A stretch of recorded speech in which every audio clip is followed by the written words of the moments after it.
Të nderuar teleshikues, mirëmbrëma. Sot pronari i televizionit MCNTV dhe drejtori i përgjithshëm i këtij televizioni, Endrim Meksi, është thirrur në SPAK. Është pyetur më shumë se disa orë, gati 5 orë. Realisht ne nuk është se për mbrëmjen e sotme nuk kemi informacion se çfarë ka qenë kjo thirrje dhe për çfarë konkretisht. Në ditën e vijim ne do të kemi, sigurisht që do të kemi informacion dhe do të flasim për këtë problematikë. E themi këtë gjë për shkak se interesi publik në këtë rast është i lartë.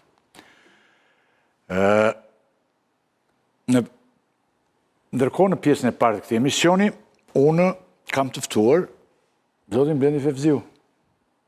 Ke kohë që nuk ka ardhur Fevzi. Besoj që të ketë shumë kohë, po për thirrjen SPAK as unë s'kam informacion. Po që duket edhe shumë i zënë, edhe brenda dhe jashtë vendit.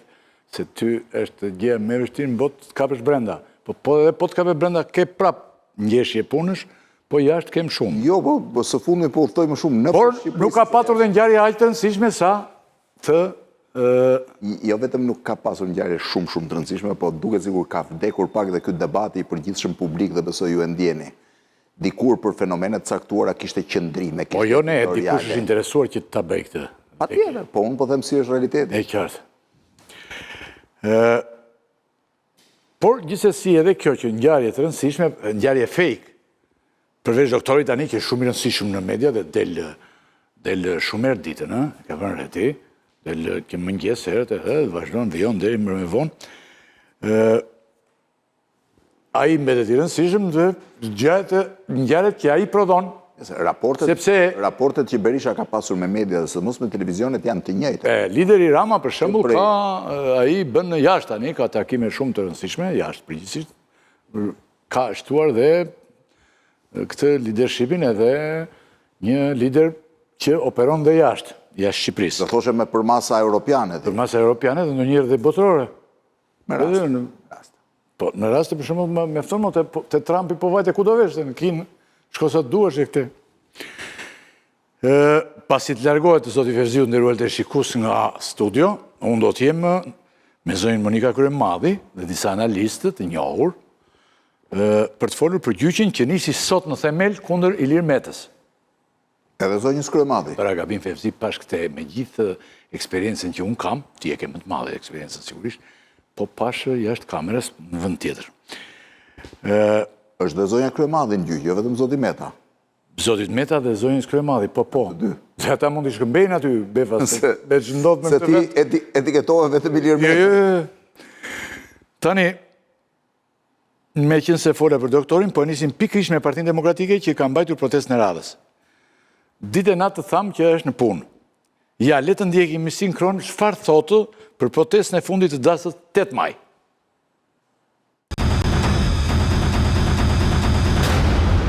Uragani Iliris i datës 8 maj tronditi në themele narkoregjimin e Edi Rams. Ky uragan pati një ehon të jashtëzakonshme në mediat botërore. Kauza e drejtë e protestës së 10.000 qytetarëve që në një ditë të shiu të plot, me guxim të jashtëzakonshëm, kundrejt një terrori shtetëror dhe mediatik të papar, mbushën anakam bulevardin e Kombit, nuk gjeni një lajm tjetër në mediat botërore të transmetuar me kaq vlerësim. Nova News, Shqipëria, tensionet gjatë protestës së opozitës në Tiranë dhe video, vazhdo. Reuters, Getty Image, urdhë. Getty Image. E keni parasysh ç'është apo jo? Agjencia fotografive, agjencia më prestigjioze fotografive në botë. Televizioni Deutsche Welle. Protesta kundër qeveritare në Shqipëri shtrohen në dhunë. I shtoi policia, vazhdo. Hetimet për korrupsion shkaktojnë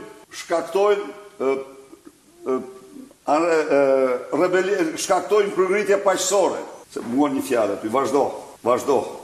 Protestuat prit. Ja, edhe këtu pak atë parë edhe një herë. Vazhdojnë protestat kundër qeverisë. Ky është foto e Reuterit. Kjo këtu e 100 vetëve. Vazhdo. Korrupsioni shkakton konflikt në Tiranë. Urdhoni. Betejë. urdhoni, shqipin vetë pamjet. Janë frymëzuese. Është frymëzues guximi i protestuesve. Pra zoti Fevziu e ndoqje kronikën që kishim përgatitur ne, doktori pasi përplasi ata që kishte thirrur me policinë, mori dhe fotografitë e Reuters, uragani lirista, tronditi regjimin e Edi Ramës, dhe ka pasyruar tha Reuters e filloi ta përkthente aty. Dhe Getty Images. Getty Images është si agjensi si vllai shkullakut. Po është agjensi e madhe. Po mirë, ajo i merr të gjitha fotografitë, i boton. Patjetër. Se sidomos kur ka fotografi me përplasje, tani të fotografi me përplasje, se problemi është që ne e pam sa njerëz ishin aty. Tani Bile kundërshtarët e Sali, jo, i ke me deklaratën e Berishës, po dhe deklaratën se tha për shembull janë dy gjëra të ndryshme. Po se tani nëse merr, ja një sekond, nuk kemi mosh na gënjej. Jo, dakor, po Sot 10 mijëra njerëz. Ka një problem. 10 mijëra njerëz aty. Nëse ti e merr në aty 300 veta dhe i bëri përplasjen me 500 veta po themi. Nëse e merr në stilin retorik të Berishës, edhe po të marrësh mitingjet e vitit 1997, vjeshtën e 97-s po flas, kur ishte shumë më pak e kështu.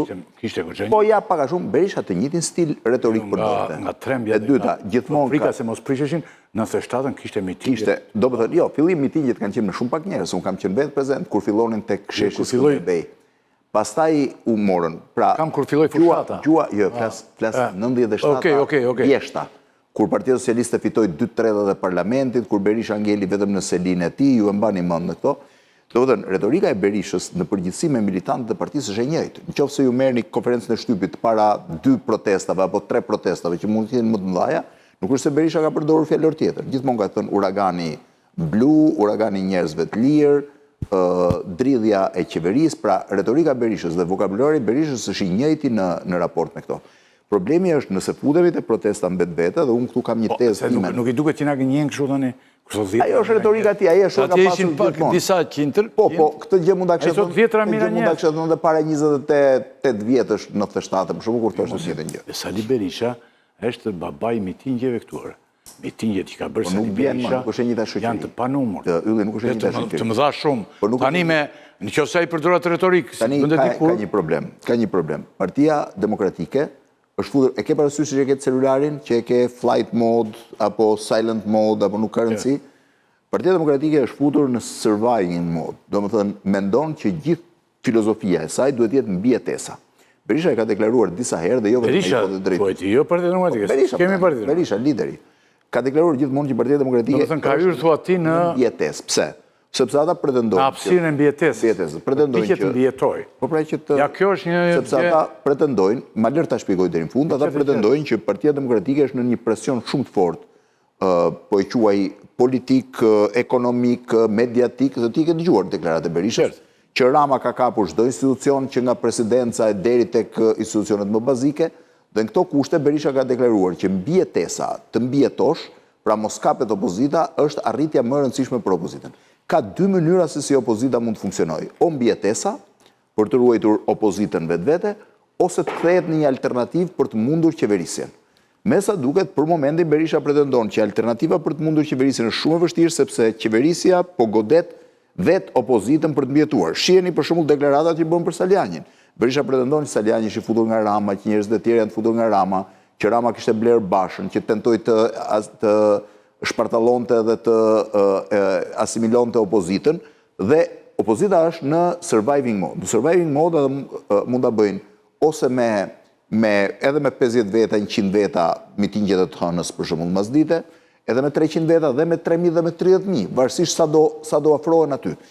Dhe deri tani e gjithë strategjia politike e opozitës është strategjia e mbijetesës. Dhe këtë, siç e thot Berisha, e thon dhe gjithë liderët e tjerë. Unë kam përfaqësues PD-s, kur vinë në studio me përjashtim të Belind Klliçit, i cili ka një vizion pak, të gjithë vinë dhe thonë ne po mbjetojmë, kryesori është që ne nuk po i japim, nuk po e dorëzojmë opozitën tek Rama. Ndërkohë që ana tjetër është një opozitë e cila duhet kthyehet në alternativë qeverisë. Tani problemi është i tillë. Në 2027 ne kemi zgjedhje lokale apo jo? Po.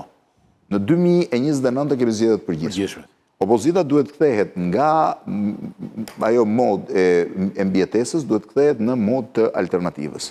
Për të kaluar nga mbijetesa, këtë alternativa duhet një reform e plot brenda Partisë Demokratike. Thash, deri tani Berisha ka lëshuar alarmin, ne Rama po tenton të azgjësoj opozitën, ne do rezistojmë, nuk do azgjësojmë.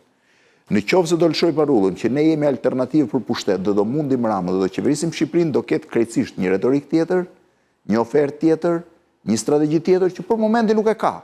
A bën mirë, a bën gabim? Nëse më pyet mua, mendoj që opozita duhet shkojë sa më shpejt drejt një strategjie konkurruese për zgjedhje. Por unë nuk vijem dot në pozicionin e tyre që pretendojnë që sot janë përballë asgjësimit, sepse Rama ka kapur çdo lloj pushteti të mundshëm. Tani gjithashtu unë e parë se isha qëlloj që e pash gjithën nga fillimi në fund se isha para televizorit, ishte edhe shiu që nuk e favorizonte, edhe situata dhe moti, dhe tjetra është një gjë. Ti nuk mund të thrasësh njerëzit vazhdimisht, unë e kam bërë këtë dhe të tuarve të Partisë Demokratike në studio, me të njëjtin skenar që përsëritet pa pasur një përfundim. Por kjo është një mënyrë me të cilën Partia Demokratike ka mbijetuar dhe në situata tjera të vështira. Çfarë mund ndodhë me Partinë Demokratike? Kjo është një përgjigje shumë e vështirë. Në një farë mënyrë unë mendoj që Partia Demokratike ka lindur me Berishën, jo vetëm me Berishën, sepse kanë qenë një grup njerëzish. Si të janë larguar? Janë larguar që prej fillimeve, njëri pas tjetrit në vite, dhe Berisha është njeriu që dominon këtë parti. Atë që ka mbetur aty është... Aq sa është e Berishës. Është e ti. Është e ti. Dhe i takon Berishës të vendosë se çfarë do të ndodhë me këtë parti në të ardhmen. Nuk është kështu kaq e thjeshtë se thuhet që ta lër Berisha se do ta marrë dikush. Atë parti, çdo njeri që mund ta marrë, do ta marrë duke parë në sy se cili nga votuesit që ka ajo parti sot, se si shef Sali Berisha. Bëri këtë prova me Bashën. Dhe ishte një dështim. Me Lulzim Bashën dhe ishte një dështim spektakolar. Është vërtet. E Beri bënte se sikur gjoja nuk ishte, në fakt Berisha ishte aty. Vetëm kishte buri fytyrën e Luli Bashës. Ka një gjë që duhet jemi pak të ndershëm. Në vitin 2013 dhe unë personalisht mendoja që Basha ishte ardhmja e PD-s. Ishte kryetari i Bashkisë Tiranës, kishte bërë një betejë shumë të mirë me Ramën zgjedhje, pavarësisht se nuk i fitoi zgjedhjet, dhe ne duhet ta themi. Kishte bërë një betejë, u nda me 10 vota, duhet kesh parasysh se sa vota, dhe u duk sikur ishte konkurrenti më i mirë. Koha tregoi që Basha ishte një dështim. Mjaft e diskutueshme kjo i thua ti. Sepse ishte një dështim. Paret nga vjen njeriu. Patjetër, po ishte një Basha është njeriu që u mor me zor, u mor, u katapultua. Ishte në punën e vetë të mirë, zotri, Kosovë ku punonte. Në 2013, ty të dukej Basha si një alternativë reale? Jo. Mua jo. Njeriu që ma ka thënë që jasi ku janë njerëz të rëndësishëm dhe që vinë, është Ilir Meta. Unë e pash pak i çuditur dhe i tronditur, por nuk i thash gjë. Ilir Meta është i vetmi që më ka thënë, por në fakt, Fevzi, në sistemin e apur, o e di ti këtë punë dhe ne unë, që punojmë në këtë lloj sistemi, aq i apur sa ç'është, e dim që njeriu që vjen në krye, vjen në pas një lufte të madhe të gjithë dhe fiton. Dhe vjen me kredencialet e veta. Shembull, shumë ndryshe ka ardhe Rama. Pavarësisht nga mënyra që ka përdorur. Rama ka bërë betejë. Mënyrat ka ardhur me një betejë të ashpër. Mos e krahasoni. Rama ka ngrenë njëri pas tjetrit, po ta themi në gjuhën e vjetër, e ka ngrenë njëri pas tjetrit. Edi Rama në 2003 ka dalë kandidat kundër kryeministrit për kryetar partie. E di çdo më thënë kjo apo jo? Ka dalë kandidat kundër Fatos Nanos bashkë me Recep Mejdanin, ka marrë shumë pak vota, kanë qenë parë, por ama dhe mënyra si Rama e mori dhe dominoi Partinë Socialiste, nuk të lë asgjë impresionuese. Pra nuk i eci Berishës, i doli një gjë shumë qesharake. Po jo vetëm Berishës, ka dhe shumë të tjerë, unë po fus dhe veten që u gabuam në këtë. Dy partitë janë dha. Po them u gabuam sepse dhe unë mendoja që Basha do ishte një ardhmë për PD-n. Unë duke patur parasysh që në demokraci, në këtë lloj sistemi, demokracinë liberale, gara është thelbi i kësaj, nuk e kam besuar. Ai ke pyetur ndonjëherë veten pse u transformua Lulzim Basha. Në vitet që Lulzim Basha ishte në pushtet, ishte një ministër relativisht aktiv. Aktiv në rrugën e kombit, aktiv si ministri i jashtëm, madje mund të them nga ministrat e jashtëm më të mirë që Shqipëria ka pasur, si ministri i jashtëm. Kishte një staturë. Ishte mburoi Ombrellës Sali Berishën, i cili ishte... Po pse kur iku nga ministri brendshëm nuk ishte i keq, sepse punoi për vizat, pse Lulzim Basha në momentin që mori Bashkinë e Tiranës dhe Partinë Demokratike u kthye krejt e kundërta e asaj që ishte. Sepse pesha ndoshta që i ra i hodhën lartë, ishte shumë më madhe se... Ishte më madhe se supet e ti, sa mund marrë... Supet e Lulzim Basha. Mbase kjo mund tjetë... Dhe Lulzim Basha në këtë rast nuk është fajtor. Ta di thua që peshën e Bashës e mbante Berisha dhe Basha... Ai ishte një viktim. Nuk ka rëndësi që e merreve lartër. Edhe a fiton, a jas fiton. A i është një viktim. Tani, sepse, shojmë tani, për shembull tani ka arritur që në Partinë Demokratike ndolën disa kandidatë që donin të sfidonin doktorin, por nuk lejoi garë. Dhe ka shparë një gallë tjetër që është shumë qesharake fevzo. Gara për si tip referendumi. A e doni Sali Berishën apo jo? Dhe për herë të parë, këtu ne kemi Një lloj rikonfirmimi. një njeri i vetëm, tani, ti pranohet Saliani le të futet në garë. Aq më tepër që Saliani nuk e rrezikonte këtë, dhe unë dhe ti e dim apo jo. Nuk ka rëndësi të hym në emra konkret, unë mendoj që Po këta u futën. Një minutë, gara duhet ishte me disa kandidatë. Gari vetëm nuk ka shumë sens. Demokracia nuk ka sens. Por, kjo është një zgjedhje e tyre, domethënë unë isha që të konkurrojnë sa më shumë njerëz. Unë kam pasur gjithmonë këtë bindje, kam pasur bindje edhe më herët që në Partinë Demokratike konkurenca dhe gara reale i bën mirë partisë, nuk e dobëson. Këtë e kam bindje dhe kam bindje për çdo parti. Po, sigurisht. Patjetër. Gara e fuqizon. Sigurisht. Unë kam pasur një ide që në vitin 2020. Me gjithë traumat që kam marrë, gara Jo, çdo që ti ishte aty, gara nuk ka trauma. do t'i bënte mirë. Jo, gara do t'i bënte Gara bën mirë. vetëm mirë. Por ndërkohë tani, Fevzi, jemi në vitin 2026 tani. Dhe doktori do të rikonfirmohet për një mandat 4 vjeçar. Pra deri në vitin 2030. Po. Shkon doktori. Vete të sa vete? S'ka rëndësi. Gjatë vete. Për një mandat 4 vjeçar në parti dhe do të jetë kandidat për kryeministër në vitin 2029. Po. Do me thënë, në vitin 2029, doktori të bëhet prapë kryeministër. Këtë nuk e dim. Ja si vuridor në i që... Jo, këtë nuk e dim. Këtë nuk e dim. A i do kove? Ja, sepse Jo, po tjetë aty. Jo, sepse Ska burë nënë tjetër të vi. unë mendoj që Berisha mund të ruaj, edhe kam thënë shumë herë dhe këti, rolin e liderit historik dhe Po, në emision e kaluar e theti këtë. të bërë një kandidaturë Të bërë një tjetër, për kryeminist, theti. patjetër. Dhe Këtë të morë një natë të vetëm, po ç'm duhet mua i natë, nuk të mendim. Dhe të shkruajtën që Fevziu... Dhe për këtë unë mendoj që duhet garë. Jo të caktohet njeri, po të bëhet garë kusht tjetër. Nuk mendoj që Berisha në 2030. Do kandidatët që kishte Saliu, pse nuk i vuti ti shikoj dhe njerë Fevziu Në se i haron dhe 2030 kërët. Berisha, do me thënë me Salianin, me Reme, me Selën dhe Alesja Balliun. Jo vetëm me Salianin, do me thënë ishin disa kandidatë. Se po ju zuri gjumi që tani, do me thënë nuk do thotë që ne do të vazhdojmë emisionin, se është emisioni gjatë. Kush është zonja Do e vi ri? këtu. Kjo Ylli. është Mereme. Kush? Mereme Sela. Mereme është doktoresh. Shiko, kjo është partia me për shumë doktorë në gjithë botën. Flamuri doktor, Tritani doktor, Mereme doktoresh, doktori doktor. Çfarë doktoresh është zonja? Doktoresh, Goxha doktoresh, më ka punu me doktorin. E arova, unë tani, po Goxha doktoresh tonë. është Mereme është doktoresh. Po nuk po konkuron për drejtori e spitali. Po konkuron për Partinë Demokratike, dhe ajo shikon që, shiko, këtu kështu konkurohet, më e.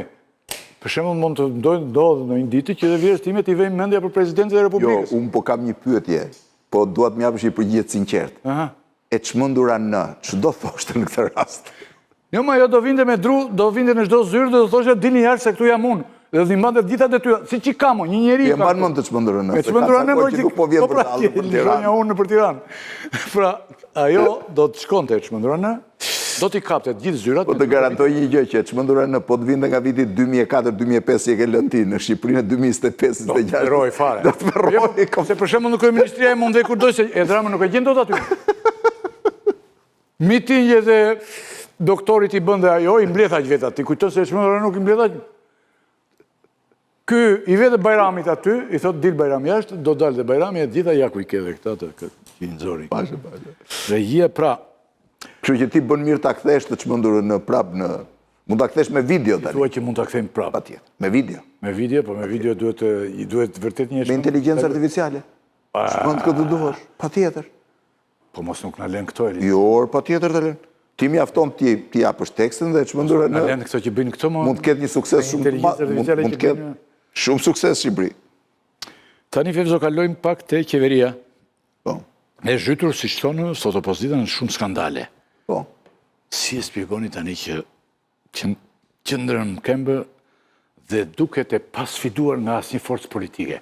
Apo kështu është ky shfati Ramës thua ti tani? Unë mendoj që e para një nuk mendoj tamam që është shumë komode, sepse nuk është komode.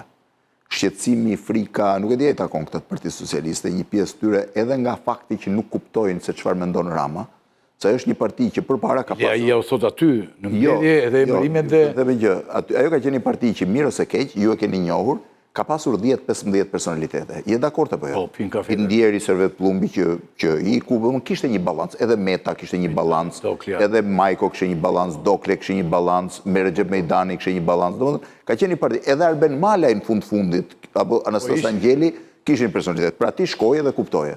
Ti sot ke mbritur një parti ku askush nuk e di çfarë po ndodh ja tani këta këtu. dhe nuk janë të sigurt. Tani sa njefti nga këta këtu? Keni vënë qeveri Jo, të po vjetër. kështë vjetra. Regjia keni vënë qeveri të vjetër. Ta i ka marrë spaku, i ka marrë spaku gjysmën. Se kur themi këtu qeveria e Edi Ramës, ju mund të vini mos ai ka 15 vjet në pushtet dhe mund të vini Jo, po fotografi, kjo nuk sa kanë do faj, doni, kjo e po reja. kjo është fotografi e vjetër. E reja është, po e prishi spaku. E reja është kjo, qeveria e re, Po e pra. shtatorit, po e prishi spaku. E prishi, po tani qeveria e re duhet i vënë, kjo që kemi. Po s'kan dalë fotografi. Dhe janë shumë, nuk kanë dalë të pa? S'pas kanë fajtë. Jo, sepse ata kanë marrë dekretet e presidentit gjithë bashkë dhe kjo është fotoja e fundit, mos i bjerë në qafë stafit. I shef që kanë dekrete ndorë. Atëherë kjo duhet i bërë ata që janë tani me inteligjencë artificiale. Jo, ka një foto të Enver Hoxhës me ish krerët e ushtrisë që në vend të tyre i kanë vënë kokat me rreth, kështu që ti mund të vije me rreth këta që kanë ngrënë spaku nga kjo qeveri. Ti kokat i kështë zënë me rreth dhe vinit kokën e të riut që ka ardhur aty. Se kanë ardhur të rinj. Jo, po nuk kanë fotografi. S'kan fotografi të rinj tylli, nuk ka faj staf. Nuk kanë foto? Ja, s'kan. Po që janë këta të rinj tani se dhe... Ministra. Po, është një farë mençurie kjo që sa të jo mësojmë në emrin, mbaron dhe Po mbaron i ka zëvendësuar ai. i zënson me të rinj të tjerë, mbaron, ë? Po. I ke këtë se kjo është e Është strategji Mos e vini më se... strategji politike shumë efikase. Vërt pa njohur sa të njihen ata, s'ka kohë publiku t'i përflas. Do me thënë të vjetë duhet të këshit bërë, të këshit ripunuar o zhanë këtë. Ripunim në studio të këshit bërë. Tani, Zoti Rama, Zoti Fevzi, po përpiqet luaj shumë me kartën e integrimit. Ke vënë reti? Po. Evropian si e vetëmja fabull që i mbetet qeverisë ti. Pra, si një mision që duhet kryer dhe kështu kërkon vota. Po. Dhe këto vota merren dhe me integrimin. Tani unë sot pash një gjë, ka 2 ditë që shoh që Malizi është konfirmuar që në 2028 do jetë antar i Bashkimit Evropian, që ka plotësuar të gjitha, është në 4 pikat e fundit, mund të shihni edhe në Instagramin e Komisionit Evropian dje. Është një përshëndetje e madhe për Malizi. Tani kur Malizi ka hyrë para nesh, Zoti Ylli e ban mend kur e ka shpallur pavarësinë Malizi kur është bërë shtet? Në vitin 2006, 20 vjet përpara. Shumë. Ju e dini që 30 vjet ka qenë shteti më kontrabandist i Europës. Edhe është pak. Nuk e di a është, po ka qenë. Kjo se duhet të Tani një shtet që 30 vjet është marrë me kontraband cigaresh dhe ky ishte aktiviteti kryesor, që ka shpallur pavarësinë në 20 vitet e fundit, para 20 vjetësh, dhe të futet para nesh. Po çfarë na mbetet ne që jemi 114 vjet shtet? Se integrimi një ditë do vi. Po na hyri dhe Malizi para nesh, pse çfarë mbetet? Pra thua ti... Po jo, hyri Malizi. Mund të ta hap tani dhe të ta vot ta shofësh. Po dhe ne po, unë kam idenë që këta po na pranojnë geopolitikisht. Patjetër, geopolitikisht. Tani shiko, ka një problem këtu. Nuk duhet ta shohim këtë si në një gjë shumë të madhe, po pse Greqia si u pranua në Bashkimin Evropian 86? Geopolitikisht. Kur Komisioni Evropian tha që nuk plotson asnjë kusht për të qenë antar i Bashkimit Evropian. Po Spanja me Portugalinë si hyn në Bashkimin Evropian? Po pse Rumania me Bullgarinë si hyn në Bashkimin Evropian? Po tjetë për standardet plotësuar, unë mendoj që Shqipëria nuk i ka standardet më keq as e Bullgaria as e Rumania. As për të vjedhur nuk kemi vjedhur më shumë se rumunët, ne? Se e dini, as me Malezi nuk krahasohemi tash, çfarëdo që të thuash. Tani zëm se Shqipëria u integrua tani, kaloi dhe Shqipëria pas Malizi, që janë të gjitha gjasat, pavarësisht që doktori kërkon tani të përplaset i bënë të gjithë që gjë luftë e madhe këtu, po doktorin me thënë drejtën nuk është se e pyet njeri. A ka Edi Rama ndonjë merit kur që ne të pranojmë apo na ka larguar më shumë nga Bashkimi Evropian? Ç'mendon ti? Jo, flet nga ana e integrimit de facto apo flet nga ana e mendësisë? Nga ana e integrimit de facto, unë mendoj që ne po hym tani për arsye gjeopolitike. Sikurse mendoj që deri tani jemi vonuar po për arsye gjeopolitike. Unë kam thënë edhe një herë, Bashkimi Evropian ka qenë paragjykues ndaj shqiptarëve, paragjykues për besimin fetar, paragjykues për vendin. Tani ja po të them 2 raste, edhe ti i di, ti kam thënë edhe herë tjetër studio, se po më kujtohet tani nga që po shkruaj diçka. Kur Sarkozia erdhi këtu në vitin 2019 ylli për të marrë pjesë në koncertin e Karla Brunit, ati i bëri shumë përshtypje dhe ju tha mediave që unë prisja që në Shqipëri të shifja gratë mbuluara. Shqipëria s'pas ka gratë mbuluara. Se din vënd musliman. Macroni, kur erdi në samitin e parë, kur shkeli për herë parë në Tiranë, i tha Ramës dhe kamerat e regjistruan. I tha ju që keni vënd me diell me det, tha unë ju dija vënd malor. Kesh parasysh dhe paragjykimin që Europa ka bërë. Tani është një moment geopolitik që për arsye të kërcënimit të Rusë, Mjaft i leverdishëm për kërcënimi rus. Po, mjaft i leverdishëm, por ne ata nuk duan që Shqipëria të tundohet në anën tjetër, edhe pse ne jemi me një rrugë one way, nuk jemi si vendet tjera si Serbia që ka një rrugë hapur në Moskë dhe një derë hapur në BE. Kështu që ata mund të na japin ne një dorë për të qenë pjesë e Bashkimit Evropian. Megjithatë unë mendoj që Shqipëria duhet të qenë pjesë e Bashkimit Evropian. Ta futin dhe Evropën, siç aty se presidenti që ka në Amerikë tani, e kuptonte ai është një njerëz që atë mund ta shpërbëj fare Bashkimin Evropian. Thot nuk bën në Bashkimin Evropian, s'bën për mua, thot do ik. Duhet parë të çfarë ndodh me zgjedhjet amerikane. Me atë shpejtësi që merr vendime ai e të gjitha dhe i kthen prapë të nesme. Bile unë kisha menduar, kisha krahasuar disa herë me Irfanin. Irfanin Sembelli unë, po jo, Irfani merr vendime dhe i mban gjatë. Po, i mban. Ky i kthen brenda ditës, brenda 3 orësh. Po më duket se po bën më shumë gjëra se ç'kan bërë gjithë presidentët e Amerikës. Nuk e di, po tani a ekzistojnë kushtet fevzi të ndodhin në Shqipëri? Ajo apo i larg qoftë thoya që ndodhi me Viktor Orbanin në Hungari. Edhe atje thoshin avokat autokrati madh Orbani. Ble votat në fshatra me patate i blinde, shumë patate se ka patate. Tani do të kemi parasysh gjë. Edhe Orbani, edhe Erdogani, pavarësisht autoritarizmit që kanë treguar, bëjnë zgjedhje normale. Bëjnë thotë. Po Erdogani ka humbur Stambollin, ka humbur Ankaran, ka humbur Izmirin. Por i fut në burg ai, i fut në burg. Po mirë, po i ka humbur. Një autokrat nuk i humb. Po këtu ky nuk i fut në burg se këtu fshihen vetore. Edhe për shembull në gjendjen që ka arritur Partia Demokratike, ky se ka problem. As të burgos njeri, as fut njeri në burg. Po nuk është vetëm Partia Demokratike, po flasim edhe për një gjë të përgjithshme. Do të thënë Orbani fitoi zgjedhjet. E dyta, te Orbani që një fenomen tjetër, që një betejë e madhe botërore. E gjithë Europa u rendit u rreshtua me kandidatën e tij, Shtetet Bashkuara të Amerikës, edhe Rusia në një farë mase u bashkuan bashkë për... Do më thënë ide që Rama mund të bjerë në këtë mënyrë thua ti? Mund të ndodhë. Maxhari s'ka lidhje fare me këtë. Mund të ndodhë një moment, vetëm se të tentosh. Po nxjerrni aty të shikoj popullata. Por shterpësia me cilën shtypi do të shofi si Maxhar Elisa Spiropalin apo nuk e di Agronshen, nuk funksionon. Domethënë mund të ndodhë që një moment një figurë e re të vi dhe të frymëzoj, por nuk është kaq e thjeshtë. Ka thua ti disidenca brenda Ramës? Po disidenca brenda Ramës nuk ka. Elisa Spiropali. Nuk ka, pra Elisa Spiropali është e vetmja. Se hape vetë ses. Unë se kisha s'ka po kjo ardhe mund të vide Elisa Spiropali në pushtet aty. Ja, për sa kohë Rama, nuk besoj. Nuk besoj sepse duhet kërkonte shumë konsensus brenda partisë, pavarësisht se ka pak kënaqësi të madhe. Në fundit, pavarësisht vërejtjeve shumë të mëdha që unë kam për Spiropalin për mënyrën kur ajo ka qenë drejtuese e parlamentit dhe deri diku ministre jashtë. Jo vetëm aq, po mënyra e ai thosh Mamica. Jo vetëm aq, po mënyra e sjelljes saj ishte një mënyrë arrogante që nuk i tolerohet një njeriu politik karriere.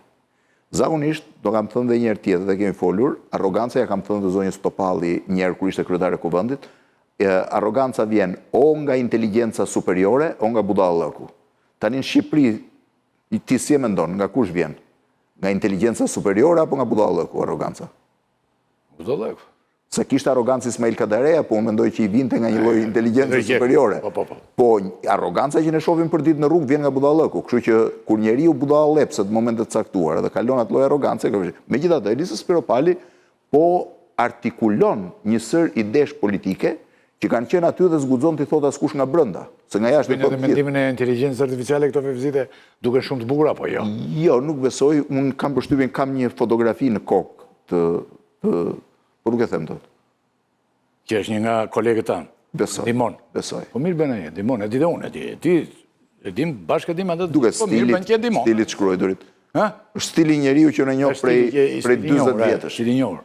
Që flet në atë mënyrë, flet edhe kur komportohet edhe kur flet vetë, ka të njëjtën mënyrë. Edhe i shkruan ato, i lexon dhe s'ka në gjë se këta me këta lexojnë. Nuk është e paformuar.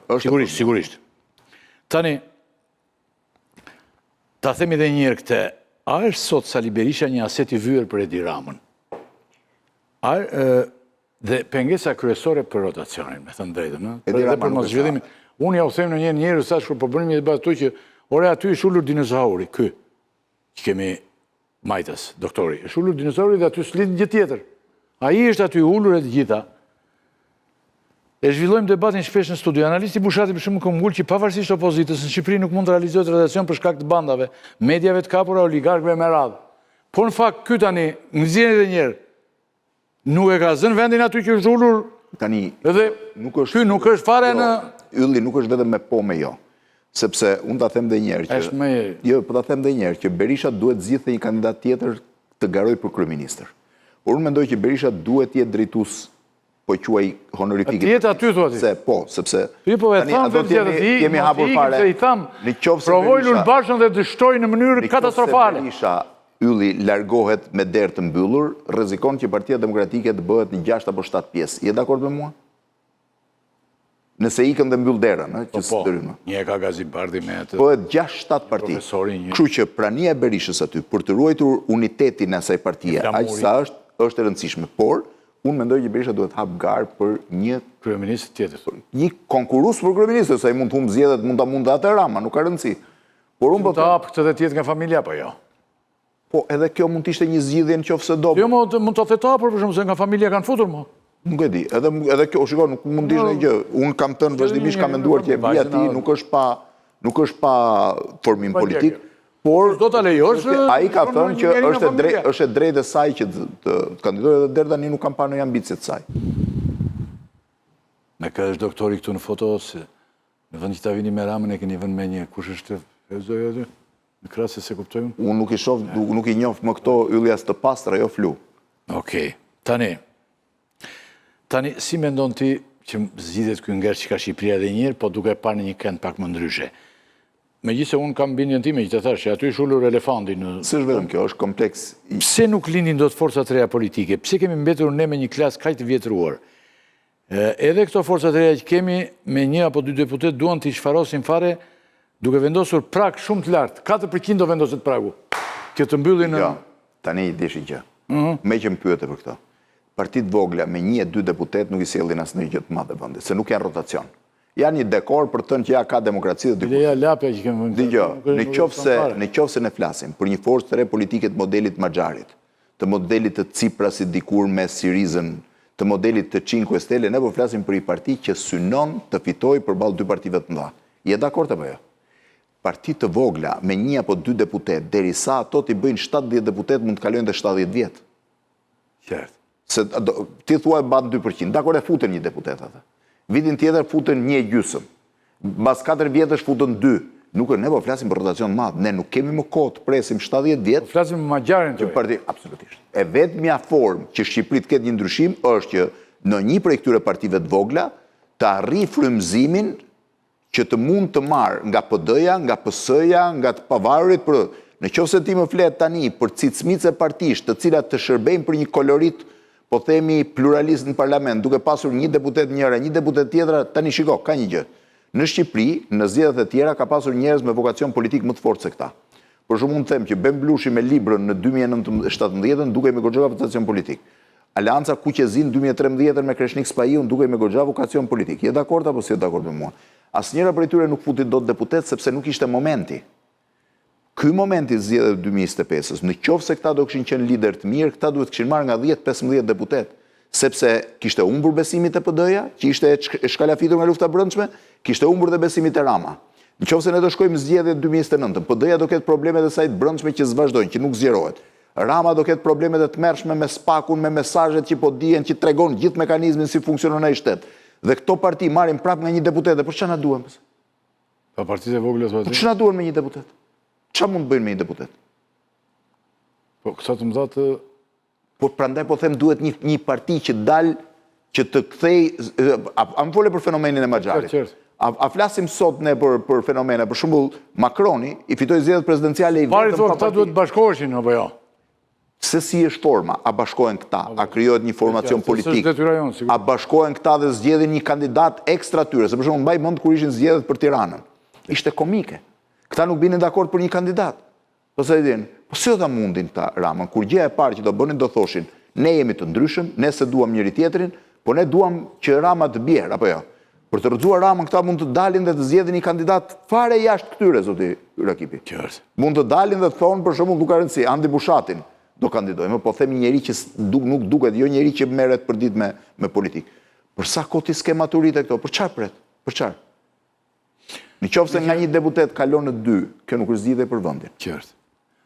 Jo, ky është një mendim, është po ta shohësh. Jo, është zgjidhje për vendin, sepse ai njëshi, dyshi mund të jetë. Po nuk është zgjidhja për të përmbysur radikale për të përmbysur atë që kemi.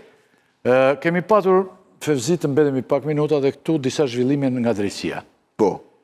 Ka nisur në themel gjyqjet e politikanëve të lartë Meta, Velia e Berisha. Ka patur polemika të shumta, veçanërisht për ndalimin e transmetimit të seancave live për publikun dhe për mbajtjen e kafas të pandeurëve që janë me masa arresti. Ç'më mendoni për këto dy çështje ju? E para jam absolutisht kundër atij kafazit, është i turpshëm, është skandaloz, nuk është personi vetëm që gjykohet. Besoj ju e keni. Visni me fotot me. Ja. Kjo është e patolerueshme. E para, Ilir Meta është ish president, ish kryeministër, ish kryetar kuvendi, ish zëvendës kryeministër, ish ministri i jashtëm dhe ministër në disa portofole në Shqipëri. Është njeri që ka një akuzë për korrupsion, akuza duhet i provohet nga prokuroria dhe duhet vendoset nga gjykata. Është i fajshëm apo i pafajshëm, është një gjë që Gjithë protagonistët që unë përmenda. Vetëm një sekondë sa ta mbaroj.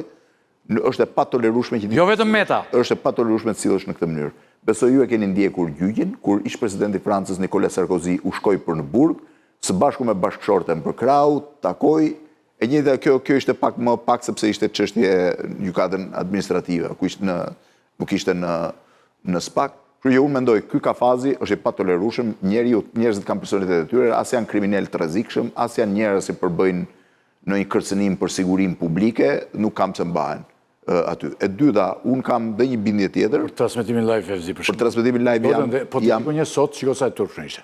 Sot është 200.000 euro kjo dhe një emër gazetar që ishin brenda. Dhe njerëzit mund ta shikojnë atë. Kur ka interes të madh publik. Nëse më pyet mua për ta mbaroj, unë jam çdo transmetim bëhet live. Duhet pa ligji, por këtu ka një gjë, sepse vazhdimisht ma nxjerrin këtë ligjin. Ligjin e bëjnë njerëzit dhe po këta njerëz që janë në parlament mund mbledhen, mund ta bëjnë. E treta, unë kam pasur gjithmonë bindjen që ndëshkimi paraprak, pra futja në burg, derisa me përjashtim të rasteve kur përbëjnë kërcënim real për provat dhe për procesin, nuk e pse i mban në burg, ti do t'i mbash siç u gjykua Semir Tahiri, në fund fare doli fajtor dhe shkoi nga gjykata, shkoi direkt në burg për të kryer dënimin e tij. Ndërkohë, nëse do ta kishin arrestuar paraprakisht, do kishte dalë në atë ditë në gjykatë dhe do kishte marrë edhe ca para dëmshpërblim. Shko si bisedon Meta aty me avokatin. Me avokatin, po. Një xham të vogël, e? Po, pra, po. Ja një kuadrat i vogël. Asë me sjetë s'besoj se ka qenë të tilla. Nuk ka sens. Unë besoj. Po është se Meta herë të fundit hipte mbi ca hekura dhe tregoi aftësi akrobatike. Meta nuk do kërcej aty nga ajo që të hidhet në sallë. Ndoshta s'kan prova Fevzo, të plota për të Metën, Velin, tjetrin. Ato provat do i vendos gjykata, se SPAK-u i ka bërë tjetër. Po duhet të shikojnë njerëz. Edhe duhet një gjë, duhet ditur, jo, këto duhet transmetohen në gjykimin tim, po. Qartë. Kemi dhe një gjë tjetër Fevzi gjatë një seance në gjykatën administrative, ku Erion Velia i ka çuar prokurorin Orsi Dado, u paraqitën shumë aktor në mbrojtjet Veliajt. Aktor shumë. Një po më shumë spikati Robert Ndrenika. Ja të ndjekim disa momente aty. Lutem regjia shpejt.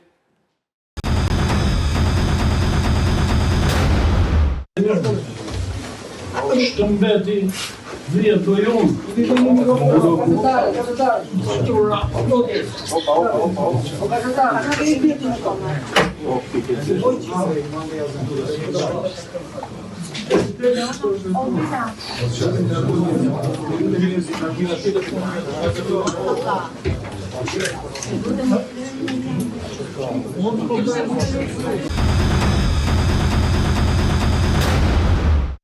Ja, për këto pamje për shumë Fevzin e veçuam, sepse është një aktor gjikant.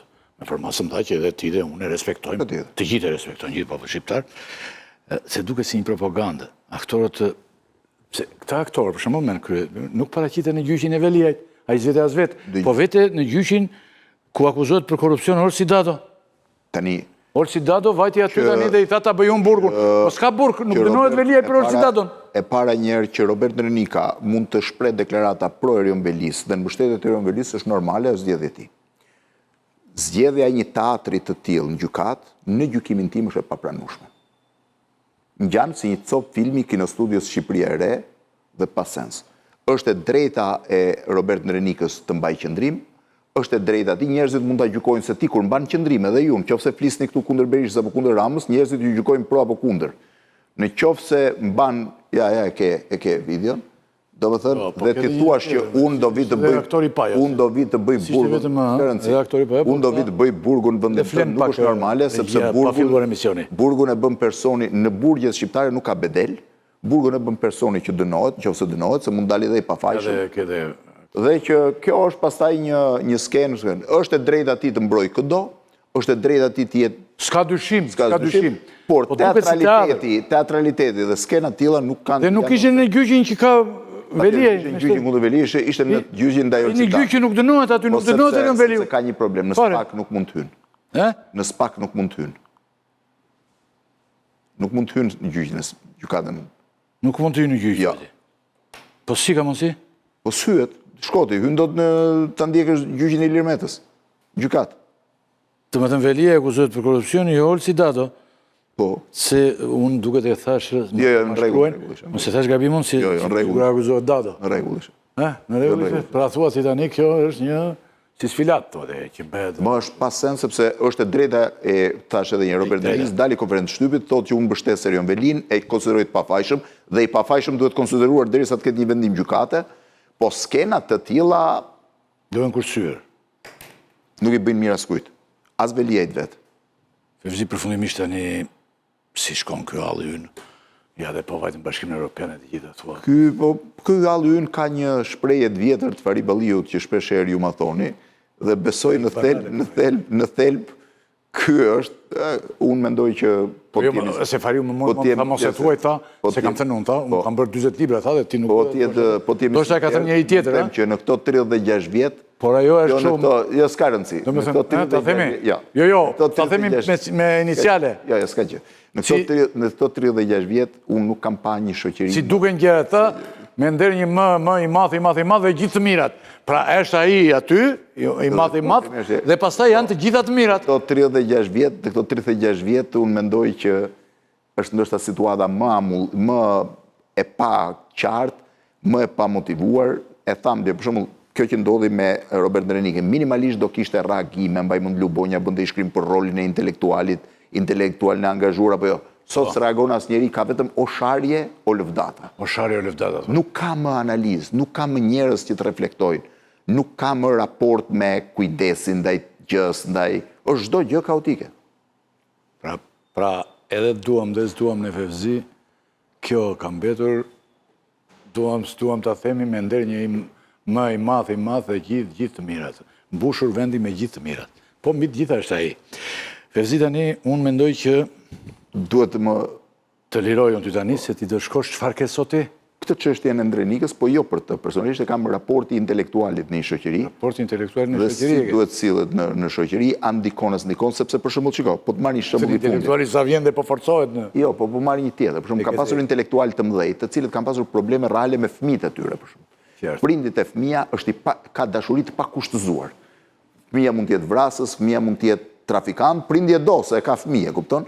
Por ama ka pasur njerëz të cilët duke shprehur njëkohësisht dashurinë për fëmijën me të gjithë mbështetjen e tyre, kanë gjykuar gjestin e fëmijës, sepse intelektuali ka një raport tjetër me shoqërinë dhe ka një raport tjetër me fëmijën. Me fëmijën ka raportin e prindrit, me shoqërinë ka përgjegjësinë intelektuale për të qenë nga krahu i duhur shoqërisë, më kupton? Kjo gjë në Shqipëri. Fevzi, të falenderoj shumë, ishe kënaqësi. Faleminderit. Edhe në ndendur në njërë pëmërsisht që ti nuk ke kohër. Po tani besoj fillon dhe kampionati botëror më shumë do... Po dhe njërë do jemi, para fillimit kampionati, se po fillon kampionati... Me knajsi. Bien të gjitha gjerat. Faleminderit. Ndërër të shikues, kjo ishte pjesë e parë, fare shkurt publicitet rikthehemi.